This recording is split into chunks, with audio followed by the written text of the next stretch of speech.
Oi pessoal, tudo bem com vocês? Eu espero que vocês estejam bem.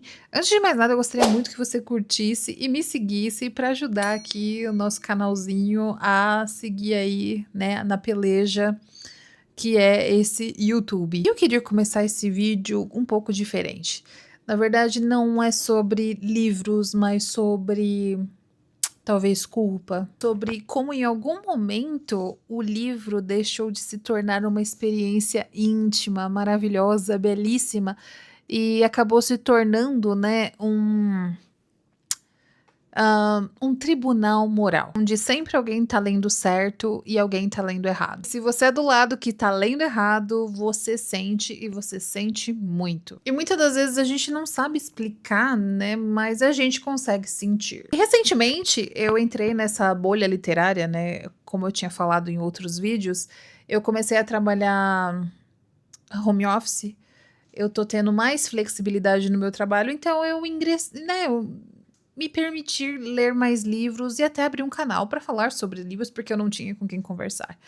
E quando você entra nesse mundo, né, literário da internet, isso fica muito claro. Você começa a ver muitos vídeos, e não só aqui no Brasil, mas estrangeiros também, de seja mais inteligente e leia isso. Leia isso para te fazer pensar melhor. Pare de perder tempo e leia isso. E repare numa curiosidade. Quase nunca é um convite. É quase sempre uma correção de rota. Você deveria ler isso. Isso é o que importa. E o que você tá lendo é lixo. Não presta pra absolutamente nada. E assim, a maioria das vezes, tá? Não estou falando que são todas. Você vê aquele tipo, aquele teor, né? Aquela mensagem subliminar do tipo, o que eu leio é certo, o que você lê é errado. E nunca é, olha, isso funcionou pra mim e talvez isso funcionaria pra você. Sempre aquela porta aberta, aquele convite mais amistoso, mas sempre vem com um julgamento ali meio enrustido, sabe? E aí, cutucando, vendo alguns canais, né? Volta do que eu falei, tá, gente? Eu não tô aqui julgando ninguém aqui na internet especificamente, porque eu também olhei muitas coisas fora do Brasil, tá? E eu vejo que isso é uma coisa muito natural. Mas aqui no Brasil também tem muito. E surge uma figura curiosa, tá? Vale lembrar que eu não estou atacando ninguém, tá? Mas vocês vão vir algumas pessoas na cabeça de vocês, que são aqueles leitores que têm o cajado da justiça literária. Ele não tá ali só pra fazer uma resenha, só pra ler livros e compartilhar a leitura. Ele tá ali também pra julgar. Ele não recomenda, ele não comenta, ele sentencia, sabe? E quase sempre o julgamento não é sobre o livro, mas sobre a escolha que você fez sobre aquele determinado livro. Se você leu isso e gostou, tem algo errado com você. O problema é você. Você é um alienado, você sabe aquela coisa. Enfim, acho que todo mundo já se deparou com esse tipo de discurso e, cara, tem muito disso na internet. E que talvez eu vá incomodar algumas pessoas, porque existe aquela semelhança meio esquisita, sabe? Sabe aquele religioso mal resolvido, mal digerido? Aquele discurso quando ele tá perto de alguém que não é da igreja, tipo, eu sou de Deus, eu sou o escolhido, eu sou o preferido de Deus. Você é um alienado, você é um atrasado, você é mundano. Muda o objeto aí. Eu leio clássico, eu sou esclarecido, você é um alienado e tá perdendo tempo. É engraçado que todo lugar que você vai, todos os nichos, sempre tem aquela necessidade humana, né, de você querer estar do lado certo. Existiu o lado certo, né. Só que aqui também tem uma situação, tá. Gente, eu não tô problematizando quem lê clássico, tá. Eu entendo o peso, a importância, as reflexões, enfim, eu entendo isso completamente, mas normalmente, né, você vê que o discurso, né, você vê que aquele olhar, assim, de superioridade sempre vem de quem lê clássico, né, e todo o resto não vale nada, é uma porcaria, enfim. Só que tem um problema grave com isso, né, porque se realmente ler clássico tornasse alguém melhor, mais ético, mais empático, né, deixasse aquelas mazelas do ser humano de lado, a gente viveria num mundo diferente. E não é o que acontece, né? Então a pergunta é, por que as pessoas leem farofa ou contemporâneo, enfim, livros atuais? Sim, o que a gente espera que a leitura faça com uma pessoa? Porque quando a gente desce do discurso bonito e vai para realmente a experiência real do ser humano, né, da pessoa que lê, da pessoa que vive uma vida, a gente vê que as coisas ficam menos limpas e mais interessantes. Vamos falar dos livros específicos, né, dos legais, dos chatos, dos bons, dos ruins, dos cansativos e dos deliciosos, e o que realmente eles fazem com a gente. E aqui a gente falou muito do discurso, né, dos dois lados, né, que é o clássico e o pessoal que migra pro contemporâneo, da farofa, né? Da bolha, da pose, cada lado defendendo uma questão, do moralismo, né? Agora eu quero muito sair disso e eu quero falar sobre leitura real. Porque, gente, eu não suporto esses jargões, essas conversa fiada que na prática, aliás, na teoria, ela é linda, ela é bonita, né? Mas na prática ela é completamente diferente. Normalmente, 90% das vezes, a leitura, né, a leitura de uma pessoa normal, normalmente essa leitura real ela é feita de gente que trabalha, que estuda, que trabalha e estuda, que tá morando fora, que paga boleto, que tenta se virar, tá pagando financiamento, tá pagando carro, tá pagando, enfim, noites mal dormidas, ansiedade, burnout. E assim, lê do jeito que dá, como dá. E é exatamente aí que o discurso começa a falhar. Porque é interessante que na internet existe aquela leitura ideal, né? Com tempo, com silêncio, com reflexões, a cabeça limpa, né? Com uma disposição emocional. E na vida real existe a leitura possível, que acontece no ônibus ou até num carro, mas às vezes no banco de carona, antes de dormir, com a cabeça fervilhando de problemas, depois de um dia ruim, depois de ter discutido com o chefe, com colegas de trabalho, enfim. Ninguém lê igual nesses dois mundos. Vou dar 3 exemplos aqui de livros para vocês entenderem onde que eu quero chegar com tudo isso. Vou falar de um livro que vira e mexe aparece nas discussões e que eu li recentemente, que é Verity. Acabei de fazer resenha falando nisso, vou dar uma olhada lá depois. Vamos ser honestos aqui, o livro é ruim pra caramba. O livro é fraco. Tem um monte de erro. Gente, vale lembrar que não é ruim porque eu não gostei. Ele é ruim tecnicamente. Ele é apelativo, ele é raso. Força choque, ele usa recurso fácil. Não é aquele livro que você fala, nossa, que reflexão, meu Deus, como ele é bom. Mas eu li esse livro em 3 dias. 3 dias. Eu não parei. Eu virei páginas e páginas e eu queria saber o que ia acontecer. Cara, é difícil você entreter pessoas, você querer fazer a pessoa, mesmo que a narrativa seja ruim, você segurar essa pessoa até o final. Onde eu quero chegar? Um livro ele pode ser ruim sim. Ainda assim, cumprir perfeitamente o papel dele, que é entreter. E aqui entra uma ideia que muita gente detesta. Nem todo livro precisa te entregar alguma coisa. Nem todo livro precisa te transformar. Mas ele só precisa te acompanhar no momento difícil, te distrair, principalmente te tirar do celular, te tirar da ansiedade. Isso, querendo ou não, é valioso. Pensa comigo, se isso não tivesse valor, as pessoas não assistiriam filme de comédia romântica, filme de besterol, e que a gente sabe que tem muita gente que assiste,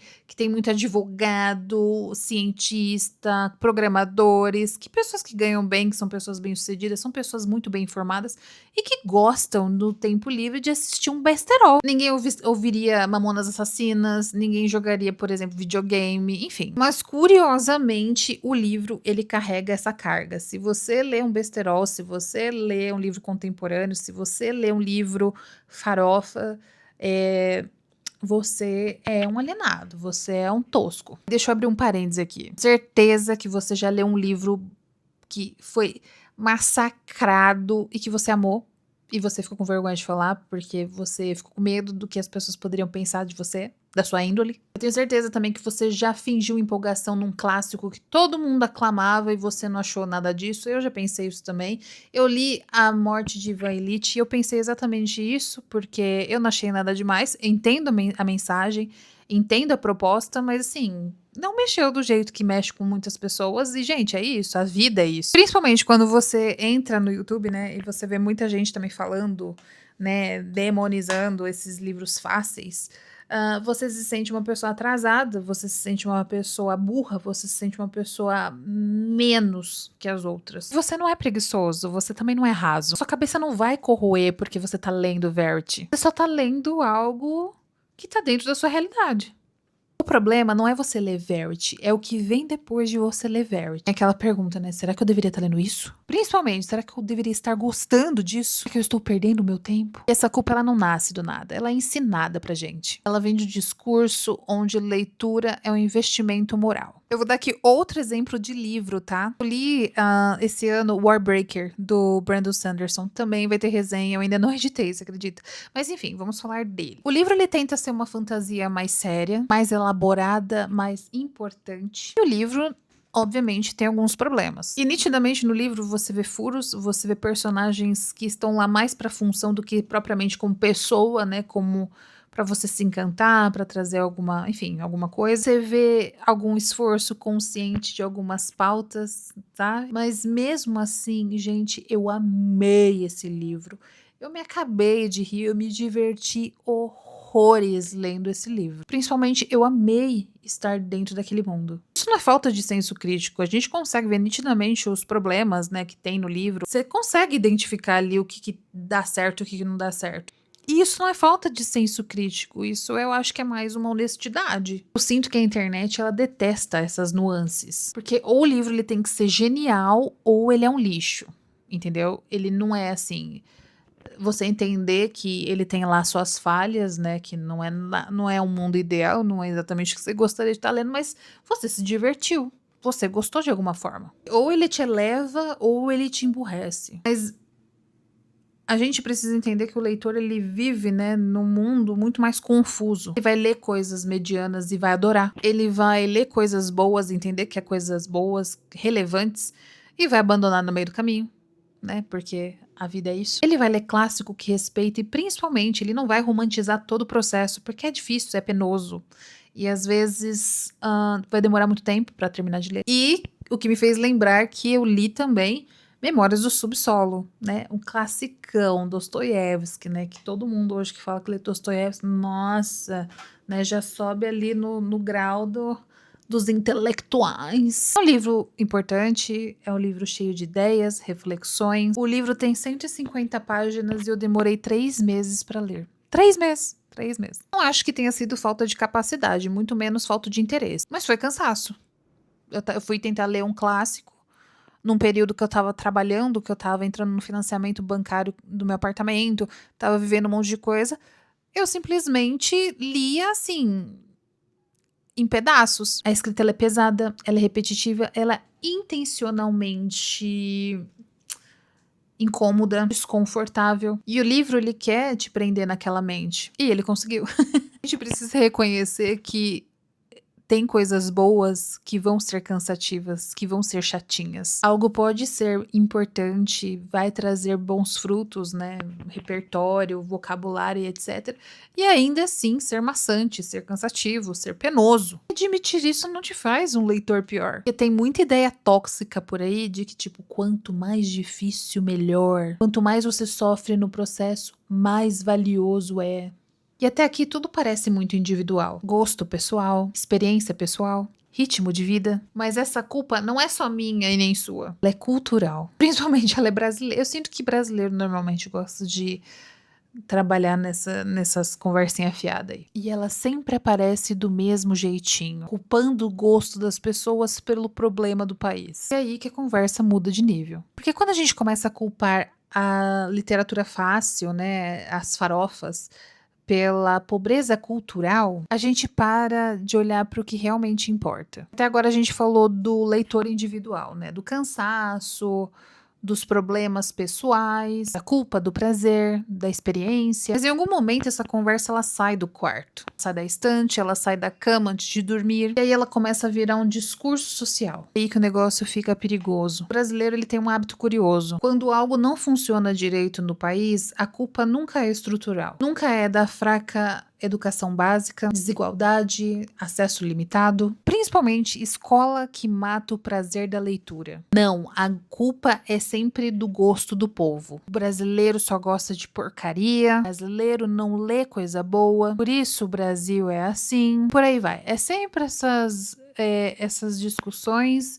e essas explicações sem pé nem cabeça que é simplória demais. A literatura simples, né, a farofa, ela virou bode expiatório, né? Ela explica tudo sem explicar nada. A pessoa lê algo leve, né, pra, enfim, se distrair, a culpa é dela. Nunca foi do sistema que só ensinou a pessoa a decorar e nunca entender, a nunca pensar. A culpa nunca foi da escola, que transformou o livro em castigo, né? Que fazia a gente ler aqueles livros sem dar o mínimo de contexto, sem, enfim, só aquele livro jogado lá e era sempre uma leitura muito complicada. Vamos fazer um exercício simples aqui, até tosco demais. Se a leitura leve realmente empobrecesse a gente, os Estados Unidos seria um desastre intelectual. Porque eles consomem toneladas de best-sellers rasos, romances descartáveis, blockbusters previsíveis, série feita em linha de montagem, e mesmo assim eles lideram tecnologia, ciência, universidades, produção intelectual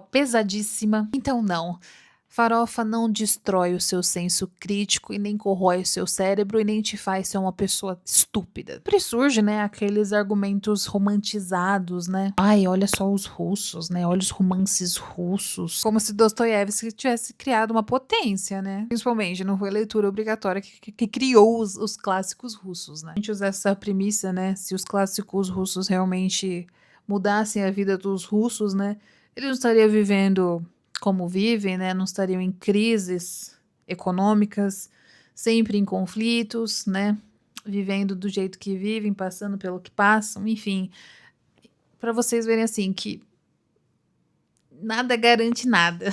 Aqui que tá o erro central de tudo. As pessoas não leem farofa porque a cultura é pobre. Elas leem farofa porque elas estão cansadas. Elas nunca foram acolhidas como leitoras. Porque sempre tiveram leitura como associação de humilhação. Nunca se sentiram boas o suficiente. E isso mostra mais os sintomas do que a causa. Porque eu preciso ser muito clara, né? Nada de errado amar clássicos. Se você gosta, glória a Deus. O problema é demonizar quem ainda não consegue, quem ainda não tá no tempo, quem ainda não tem, que as prioridades da vida são outras e que ela tenta de alguma forma se tornar leitora. Principalmente, o problema começa quando o clássico começa a se tornar identidade, escudo ou régua moral, sabe? Quando a pessoa diz isso me formou, putz, isso aqui funcionou pra caramba pra mim, nossa, depois disso aqui meu repertório, meu vocabulário, minha linha de raciocínio é muito embasada nisso aqui. Não, não é dessa forma. Normalmente vem, isso me torna melhor do que você.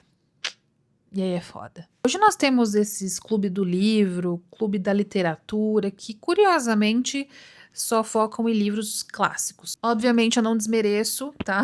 Vale lembrar sempre, né? De que eu não desmereço, eu entendo o peso de um livro que venceu o tempo, porque isso estimula, né? Aprofunda e contextualiza. Quando ele vira um formato de desprezo, ele acaba deixando de formar o leitor e acaba formando uma bolha, que tá uma verdade que muita gente odeia. Os clássicos precisam de farofa, porque os livros leves, eles começam a criar hábitos, eles mantêm leitores, eles sustentam o mercado, dão fôlego emocional. Sem eles, gente, a leitura, o clássico viraria um museu. Agora fala você aí que já deve ter lido o clássico, por onde você começou? Com certeza foi por livros fáceis, tranquilos, e que depois de muita maturidade, de ter passado por muitas coisas, você gradativamente quis migrar para um clássico. E assim, você vê nitidamente, é engraçado que você consegue reconhecer quando existe um leitor saudável, porque quando o leitor ele é saudável, ele reconhece, por exemplo, o peso de um clássico, ele não romantiza o processo da leitura do clássico, ele não se culpa lendo uma farofa de vez em quando. Às vezes ele vai abandonar um livro bom porque ele não tá numa fase legal. E tá tudo bem. Ele ama um livro falho, que nitidamente é falho. Que ele é o favorito dele, mas que ele às vezes é massacrado pela crítica. E você não precisa se justificar. Não precisa provar repertório. Você não precisa gostar do que todo mundo respeita ou do que todo mundo gosta. Você não tá falhando como leitor. Você também não tá atrasado. Você não tá fazendo nada de errado. Você só tá lendo no seu ritmo, no seu momento, com as ferramentas que você tem hoje. E principalmente isso não te diminui. Ler não te torna uma pessoa melhor. Te torna alguém com mais repertório, com mais vocabulário e dependendo da situação, dependendo do seu esforço, dependendo da intenção, nem isso ele é capaz de fazer. E às vezes o livro ele só precisa te distrair.